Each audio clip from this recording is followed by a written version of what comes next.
En ce jour de travail en Guinée, le directeur régional de l'OIM s'est entretenu avec le Premier ministre, chef du gouvernement. Objectif, mettre en œuvre un programme de financement pour la réintégration des jeunes migrants.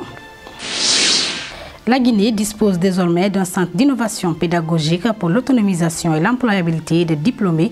Le centre va permettre d'assurer une formation qualifiante de 1500 jeunes sortant de l'ISEG. Merci de nous retrouver dans votre hebdomadaire JT pour revivre l'actualité gouvernementale de la semaine. Pour faciliter la réintégration des jeunes retournés au pays, la Guinée vient de bénéficier du soutien de l'Organisation internationale pour la migration, reçu par le Premier ministre. Le directeur régional pour l'Afrique de l'Ouest et du Centre de l'OIM s'engage à mettre en œuvre un programme de financement pour la réintégration des jeunes migrants. Il l'a fait savoir au chef du gouvernement lors d'une audience.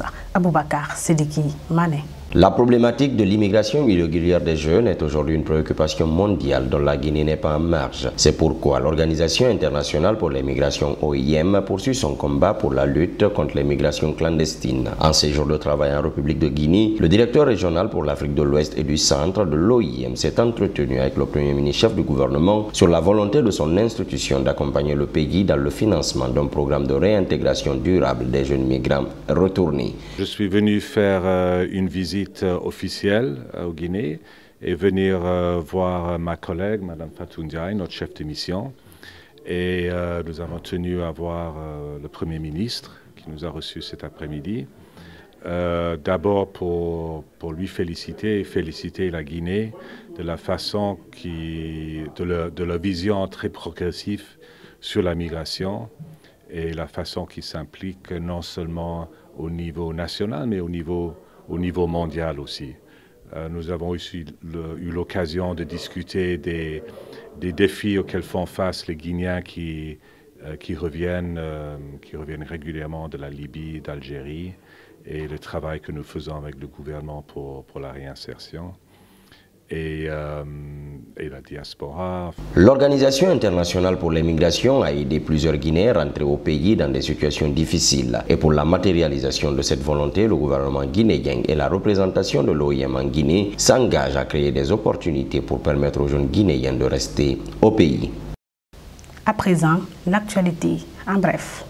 Le ministre de l'Administration du Territoire et de la Décentralisation a reçu cette semaine le directeur régional de l'OIM pour l'Afrique de l'Ouest et du Centre. Cette visite entre Bourima Condé et Richard Danzinger s'inscrit dans le cadre d'une prise de contact entre l'OIM et le département dont relève le Service national d'action humanitaire.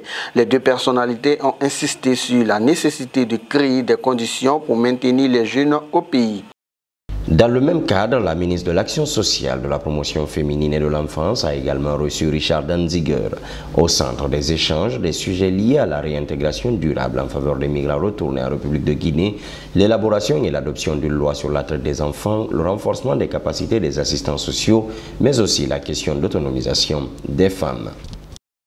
En mission au Royaume-Uni, le ministre des Investissements et du Partenariat public-privé en compagnie du ministre des Mines et de la Géologie ont effectué une rencontre avec les autorités locales, des représentants du secteur privé et des agences de financement dans le cadre des investissements dans le secteur minier, mais aussi d'autres secteurs porteurs de croissance économique. Cette mission a été mise à profit pour présenter les opportunités d'investissement dans le secteur minier guinéen dont le projet du nouveau corridor central d'infrastructure est en étude. En cette période exceptionnelle de grève syndicale, le ministre des Hydrocarbures a convié les gérants des stations-service à une séance de concertation sur la problématique de l'approvisionnement du marché en carburant. Le ministre a exhorté les gérants de stations-service à poursuivre les efforts de ravitaillement du marché local afin d'éviter aux concitoyens les désagréments d'une éventuelle pénurie. Bien avant, le ministre Diakaria Koulibaly avait reçu les directeurs des sociétés pétrolières sur la même problématique. Le ministre Abdoulaye Yero Baldé, entouré de ses homologues Lansana Komara de l'enseignement technique et Mouktar Diallo de la jeunesse, a procédé le lancement officiel du Centre d'innovation pédagogique pour l'autonomisation et l'employabilité des diplôme. Financé par la Banque mondiale à travers le projet Booster les compétences pour l'employabilité des jeunes, le centre vise à assurer une formation qualifiante de 1500 jeunes sortants de l'ISEG, soit en moyenne 500 par an en enseignement pour booster leur employabilité dans un cadre de partenariat public-privé à court et moyen terme. Ainsi s'achève ce numéro GoJT réalisé par toute l'équipe de la cellule de communication du gouvernement. Je vous donne rendez-vous la semaine prochaine pour un nouveau tour d'horizon de l'actualité gouvernementale.